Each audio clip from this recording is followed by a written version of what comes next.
The life of Pablo has arrived. I've looked up several quotes hoping to relate it to Kanye. Some you may be familiar with, like great artists steal or every child is born an artist, the only problem is to remain one.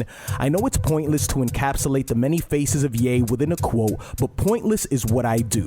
You see, because Picasso once said, quote, God is really only another artist. He invented the giraffe, the elephant, and the cat. He has no real style. He just goes on trying other things, end quote. I'm D-Respect, and I'd like to discuss Kanye, Picasso, and God.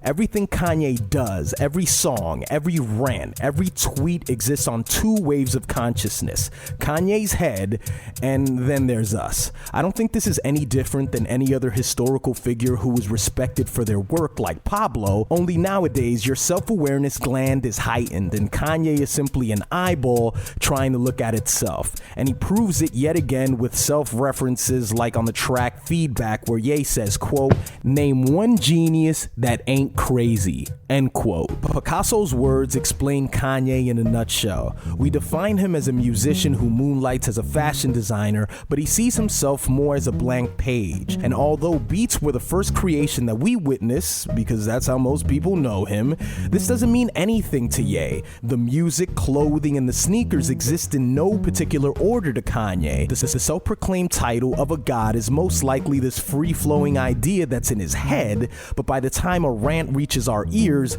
we think he's referring to himself as the political king-me sort of god.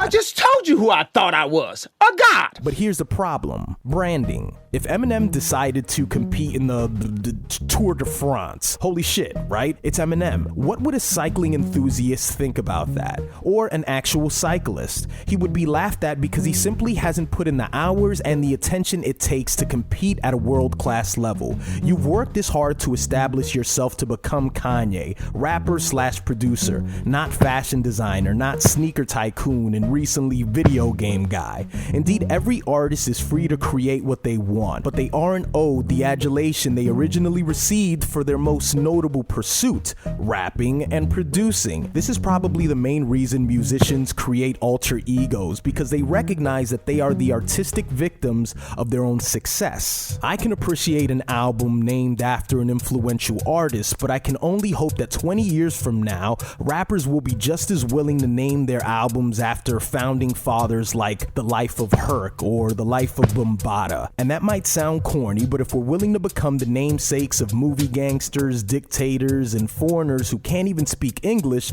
let alone give a shit about rap music, paying homage to our innovators isn't much to ask for. But what's to come of Ye after this widely anticipated album? The miscommunication between what's in his head and what we get is the spectacle, the train wreck that we eagerly await, but we hilariously resent him for. Where would you rank Life of Pablo? Would you nestle it safely between Yeezus and 808s? Or maybe, do you consider this album to be a misunderstood disaster, a jumble of tracks expressing the chaos that's in Kanye's very head? Whatever, I guess it's no different than being in a museum and viewing Picasso's with the fucked up eyes. I also got a hold of another quote from the late great Pablo Picasso, which I'll pointlessly apply to this album, and then I'll get out of your hair. The world doesn't make any sense, so why should I paint pictures that do?